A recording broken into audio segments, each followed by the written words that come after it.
Wow. Wow. Wow. Thanks. So, did you have a favorite snake? Me personally. Thought you were asking the audience. Oh, you do? No, I didn't really have any favorites. So what was it with the snakes? I mean, how did they bring in a whole lot of snakes? Yeah, they did. You know, it's funny when I'm watching it, I can see that. So the idea was originally that they were gonna do this field of mechanical snakes all along the sort of floor of the Well of Souls. And when we first got to London, it was all at Elstree Studio in London, that section of the Well of Souls. And they had put in this sort of like field of mechanical snakes. And they made these little movements up and down, and they were sort of set up so that, you know, they didn't all move at the same time, but they were on different little tracks and stuff. It just looked terrible. It looked really silly. But I can still see them when I look at these mechanical snakes, that they took some of them up, but they left some of them down there. And it looked so bad when they did the tests that they panicked. I mean, I think they had brought in maybe a few hundred snakes that they were going to use for close-ups, and they thought that these mechanical snakes would work for the larger shots, but they just didn't look good. So they put out this call for, they decided they needed 6,000 snakes. They put out a call for 6,000 snakes, which came in from India and different parts of Asia, and they kept them in these bins, and they had snake wranglers all over the place, and they were specialized. Most of the snakes were these snakes called glass snakes, which aren't true snakes. They're reptiles, but they don't really bite. You could literally put your finger right in their mouth, and they wouldn't bite you. But then there were pythons, and the pythons were biters and were quite aggressive, so we had to be very careful about them. And then there were some cobras that had to be handled, you know, very, very specially. So we had to have ambulances on the set with detoxin, whatever you call it, in case somebody got bitten by a cobra, in case there was an accident. But the cobras were handled by very, very well-trained wranglers who were used to handling poisonous snakes. Yeah. Lucky for you. Lucky for me. So tell just a little bit about just the physicality of all of this. I mean, for you, I mean, was it grueling, challenging, dangerous at any point? I mean, hot temperatures, I mean, just, there's a lot of action in this picture. There's a lot of action. You know, I was young, and I don't remember really thinking of it as being particularly grueling. We were in the Sahara Desert in August. Who planned that? I have no idea. It was about 110 degrees, so it was very, very hot, and it was the desert. And I think one of the really most challenging things is we were in Tunisia on the edge of the Sahara, and then we would go way out into the Sahara to shoot. The set was out in the Sahara. The hotel where we were staying, they were selling us water that they said was bottled water, but we discovered that they were getting it right from the tap and selling it to us. So all of us got sick. I mean, we all had just, you know, really, really, really bad cases of, you know, what we call Montezuma's revenge here, you know. So we were sick a lot of the time we were in Tunisia. We all were like constantly struggling with those issues, except for Steven. Steven Spielberg brought boxes of food and water for himself from London, and was having them shipped in on a regular basis, which turned out to be a very good idea because he really was the, you know, the main person moving the whole thing forward. So if he had gotten too sick, it would have been problematic. Absolutely, yes. And, can you talk a little bit about getting the part? I mean, you auditioned for this part, right? I did. Steven Spielberg had seen me, so I had done 3 films before this, and as it turned out, all 3 of them were with directors he was friends with. John Landis, who had done Animal House, Phil Kaufman, who had done The Wanderers, and Rob Cohen, who had done this film I had done called A Small Circle of Friends. And he had seen all those films because he was friends with the directors, and he had asked them about me, and they had said, I think, very positive things about me because I'd had good experiences on all those films. And so when he was going to meet people for Marion, he came to New York, and we just met for 20 minutes and talked, and he didn't tell me much about the film, a little bit. And then, I guess a week or so later, I was asked to fly to Los Angeles, and he wanted me to do a screen test with 2, so there was no Indiana Jones at the time. They had cast Tom Selleck, who had fallen out of the role because Magnum P.I. got picked up, and they wouldn't let him out of his contract to play Indiana Jones. So suddenly there was no Indiana Jones, but they were still searching for a Marion. And I flew out and auditioned with Tim Matheson, who had been in Animal House with me. We played Otter in Animal House, and John Shea, who was a wonderful New York actor. And I did the scene, the very first, I hadn't, they were so secretive, and they still are, just very secretive about everything about the script. And so the only scene I was given to read was the scene in the bar when you first meet Marion. So I auditioned with that scene. I did 2 different screen tests with 2 different actors. And then they asked me to do the film. Mm-hmm. There's a little touch of Katharine Hepburn in this character, I think. Yeah, I think so, yeah. African queen, sort of sharp and feisty and stands her ground. It's nice and refreshing for the time. And to have a strong woman character like that, I mean, the lingerie notwithstanding, for the last 30 that's always clean. It is that my dress gets dirty though. Yeah. Now, you were attracted to theater partly through the work of experimental theater director Grotowski, Polish theater director. Yeah. Can you describe a little bit what about his technique interested you and how you would apply something in a picture like this? Well, I don't know necessarily how it, what the continuity between that experience. So I had never had any interest in the theater whatsoever in my life.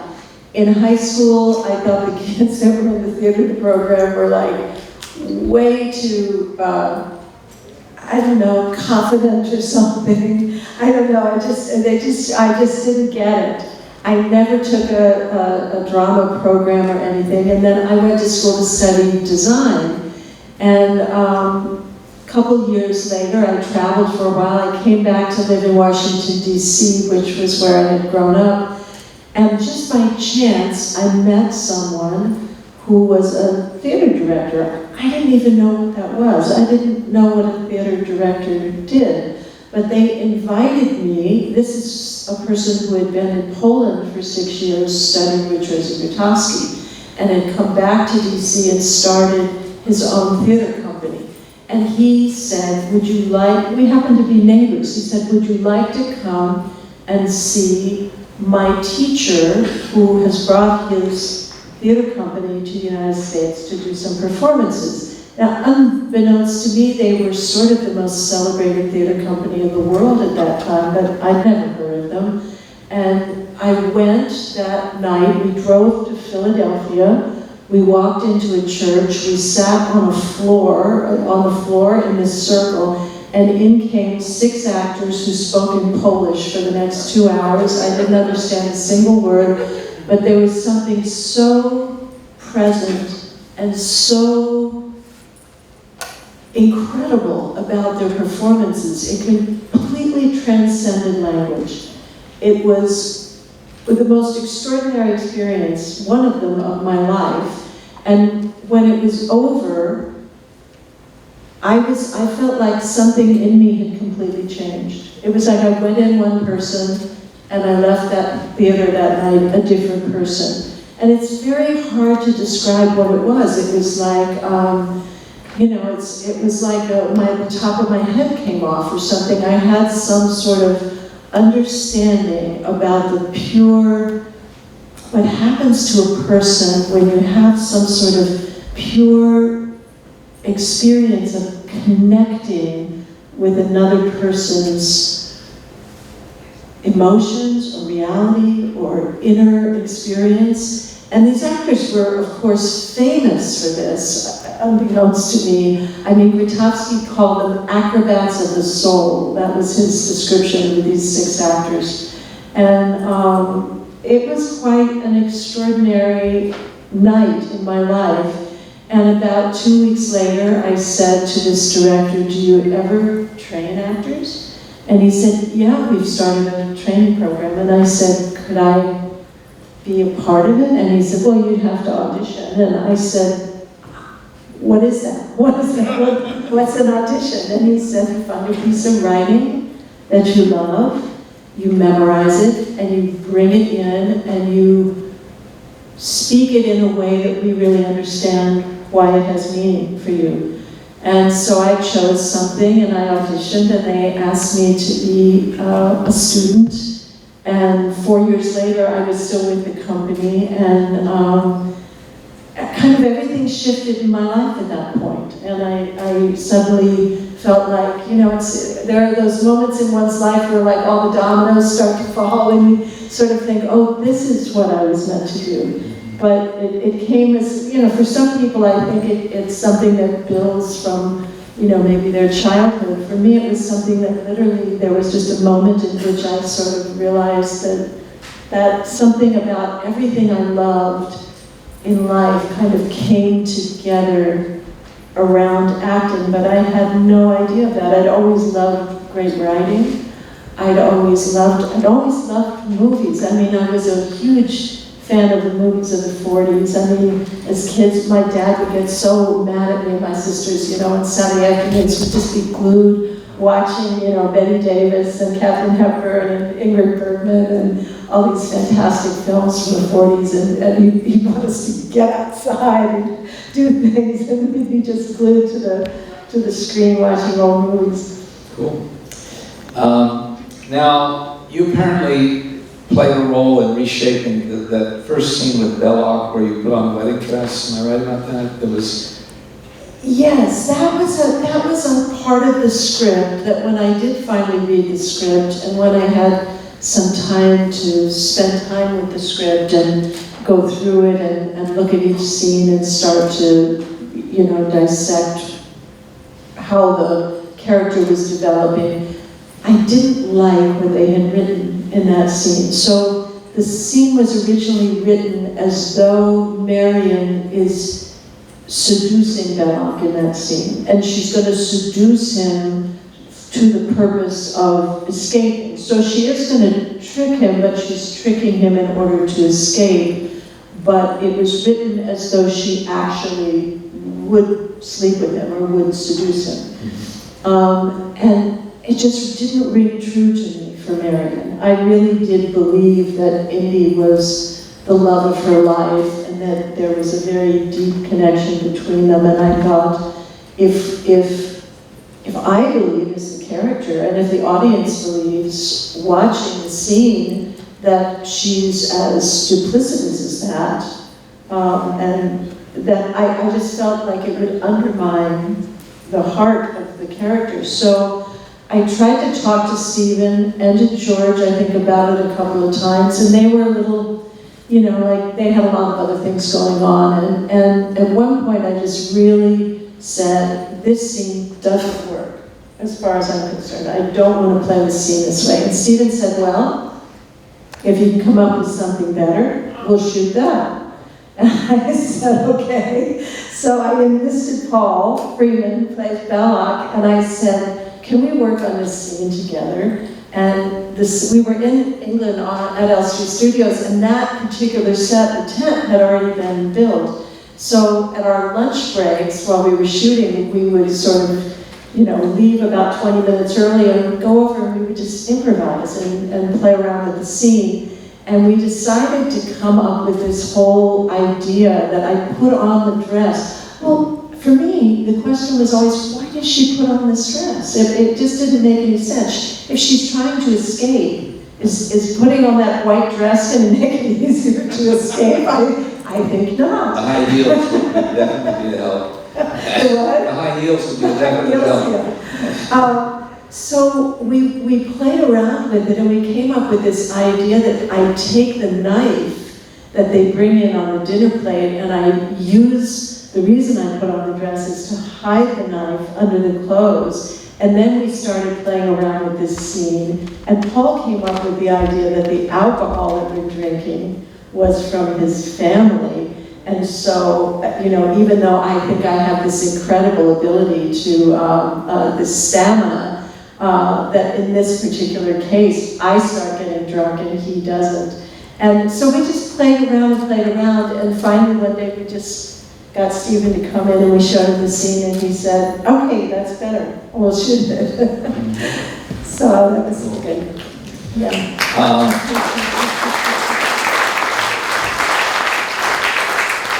Have the chance for the audience to ask some questions too, but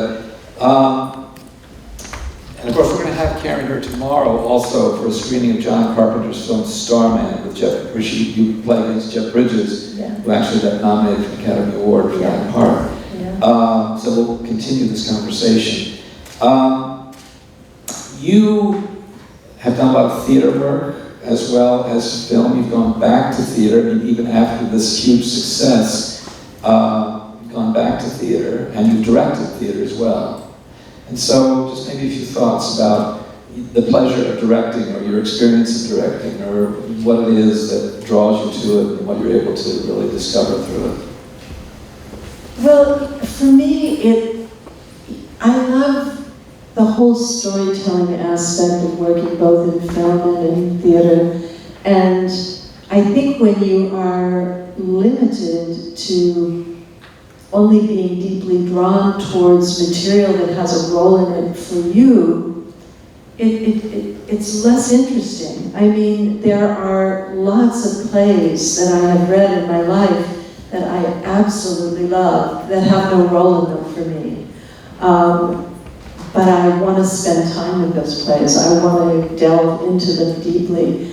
So it's been a real joy for me to be able to take some of those plays and work with that. Well, I absolutely love working with actors. So for me to be able to cast the kind of actors that I love working with in roles in plays and then be able to tell these stories that otherwise I would never get to work on because, for some reason or other, either there never was a role I could have played in that particular play, or there might be a role that I could have played 20 years ago. But now I'm looking at the play from a different perspective.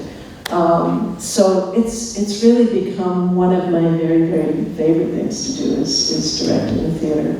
I've been doing it quite a bit these last 10 years in particular. Do you have any favorite playwrights or plays in particular that?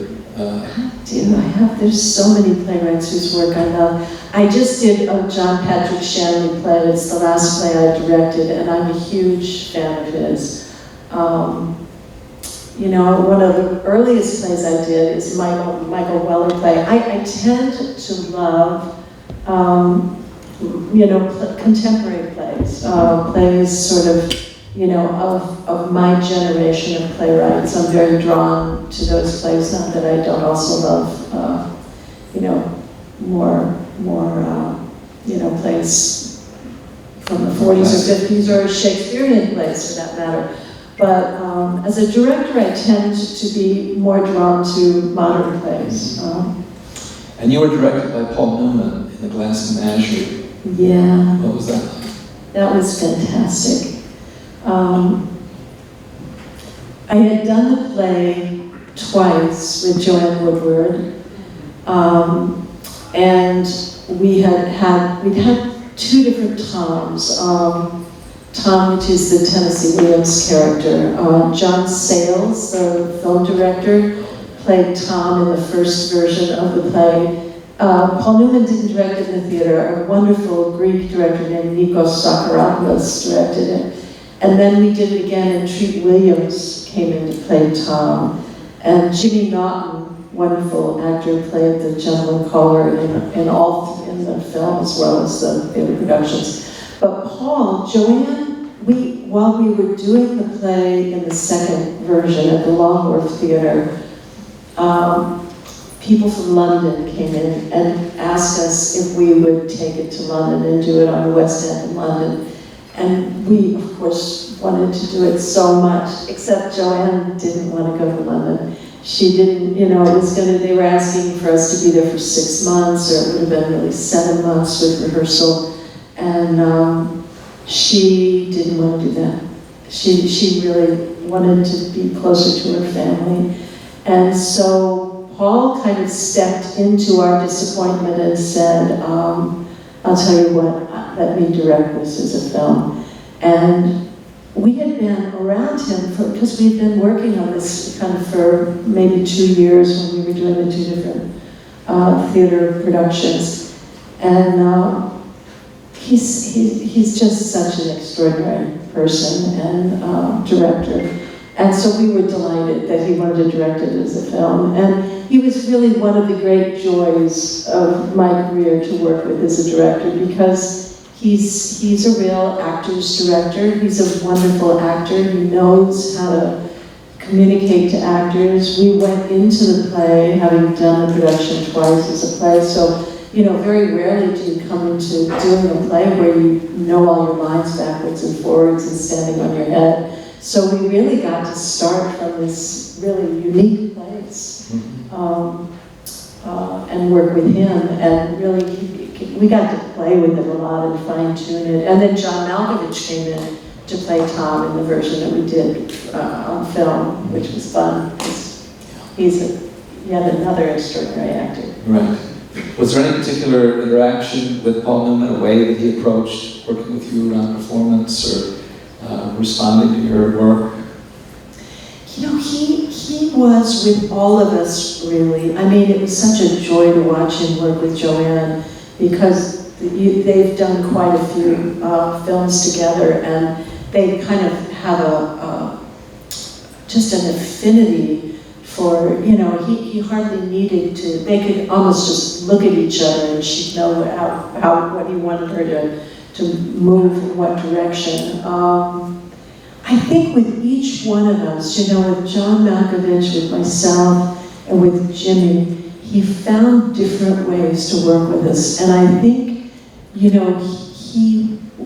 one of the extraordinary things, he said some things to me that are kind of things you dream of a director saying to you.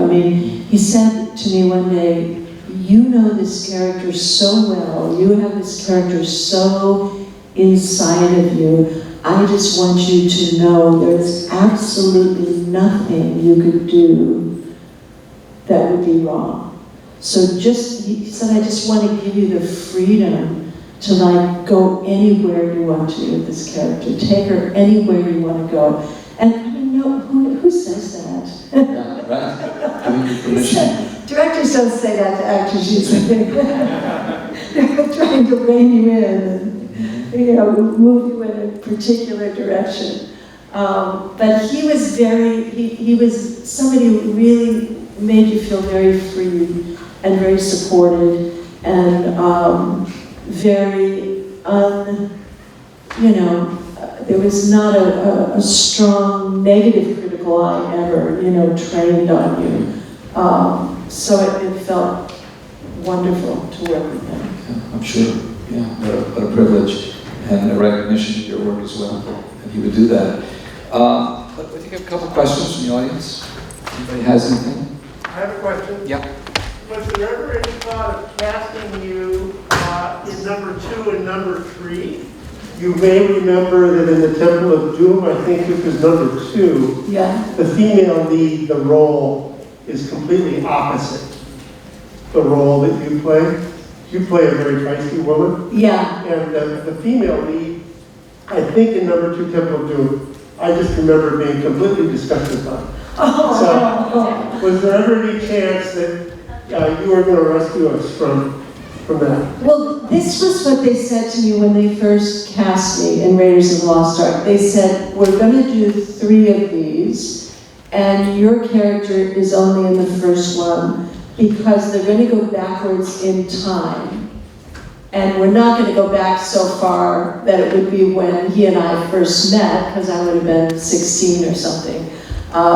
So I always knew that I would be in those 2 films. And Kate Capshaw, who plays the character in that, I forget the character's name, but you know, I think she, you know, she was trying to have fun with that character, and somehow or other, you know, I know a lot of people feel like, you know, maybe after Marion being such a strong character, you know, her character became a little damsel in distressy in the film. I haven't seen it for a long time, but I know she was given a really hard time about it. She's married to Steven, though, and they have a very happy marriage, and have raised like 8 kids together, so, you know, there's a lot of strength in that, I'll tell you that. There were trade-offs. In the back, yes. Hello. So, one of the things that I always really liked about Raiders of the Lost Ark, and really most of the Indiana Jones movies, were just the amazing sets. You know, you can see a lot of love and a lot of work having been poured into them. As an actor, having existed in that physical space and really getting to admire it up close, how does it feel watching it get demolished and smashed and blown to pieces?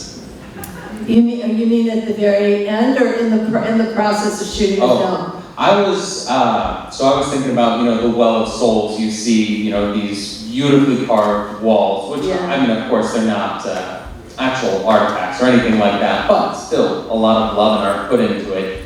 How does it feel just kind of watching it get destroyed and really having that up-close connection to that space? You know, that's a wonderful question, and one that nobody has ever asked me before, and I actually do, you know, it's something that's very, very difficult for actors, I think. You know, and for me as a director in the theater, I mean, when we come to the very end of a production, and we've been living on a set for several months, and I've watched that set get built, and I've worked with the designer, and every little thing is so well thought out and so well, and then you have this sort of life of living the play on the set, and literally the night the play is over, the night you do the last performance, in comes this crew, and they just start ripping it down in front of you. And I can never stay in the theater and watch that. I always have to just leave and get away from it. I think the same feels very true on film sets. I remember, you know, some of the sets on Crystal Skull. They're extraordinary sets that they built at Universal Studios. And, you know, they were just out there, you know, where they had built them outside, and they were just amazing, amazing. And we would finish, and a few days later I'd drive by and they were gone. They had just torn them completely down. And you just think you want to take them home. You don't want to take them with you. But yeah, I always feel that way. The bar, I remember when they were tearing down the Raven bar on that set, after we shot all the stuff in the bar in maybe 7 days or 10 days or something, and then it's just painful to watch those disappear because you really have inhabited them and you don't want to. Fortunately, they live on in the film, so I guess that's unlike in the theater where they're just gone forever. But one more question, if anybody has one. Yes. Yep. Yep, sure.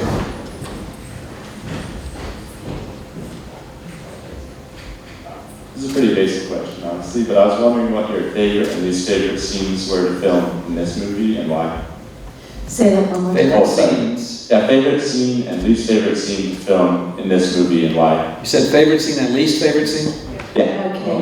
Well, I think, one of my favorites is certainly, the long scene in the bar when you first meet my character, just because it's so colorful, and I think it's one of the best introductions to a character, that I had ever read at the time when I first saw the script, where I'm, drinking people under the table for a living, but living in this bar and speaking Nepalese and ordering like hordes of people out the door. And I just fell in love with the character right away. And then in comes Indiana Jones, and my way to greet him is to just give him a good punch across the jaw. And I think I just loved doing that. It's we're meeting Marion really in her element, and then for the rest of the film, I've been kind of pulled out of my world, and I'm off in these other worlds. But I think it was such a meaningful scene for me to play. There again, there's a scene, that it burns down at the end. The whole set catches on fire. The least favorite, I think for sure, was the catacombs. It was a fairly long, when we come out of the Well of Souls with all the snakes, Marion ends up in that thing with all of these sort of mummies and snakes are in there as well. But it's a fairly short sequence in the film now, but when we shot it, it was about 2 weeks of me in there with these horrible sort of mummies and creatures, and literally everything they had me do, they had people above me dropping stuff down on me, like dust and dirt and chunks of stuff. And then they would want me to look up and scream or something, and I'd scream, and like a big chunk of dirt would go down my throat or in my ears or up my nose. And that was like, it just went on all day and all day and all day. And they used this stuff, what do they call it, Fuller's Earth or something? It's this horrible kind of powder that looks good on film, but they were dropping it, and it was just going everywhere, like down my clothes. And I was just, every day I was just praying for this sequence to be over. And in the end, it's such a little short sequence in the film, because Steven said he felt like when they got, we'd been in the Well of Souls all this time, and then suddenly we're in the catacombs, and it felt too claustrophobic in the film, and you can't wait for that blob to get pushed out and for them to end up back outside. But I was miserable. That was a miserable little 2 week. How long were you on set altogether? I think it was about 4.5 months. And the whole first part of that shot in Hawaii, that whole section with Harrison in the beginning. And so I think the whole shoot was around six months. Wow. Well, you've been very generous with your time, and what a thrill to see this film on this great occasion.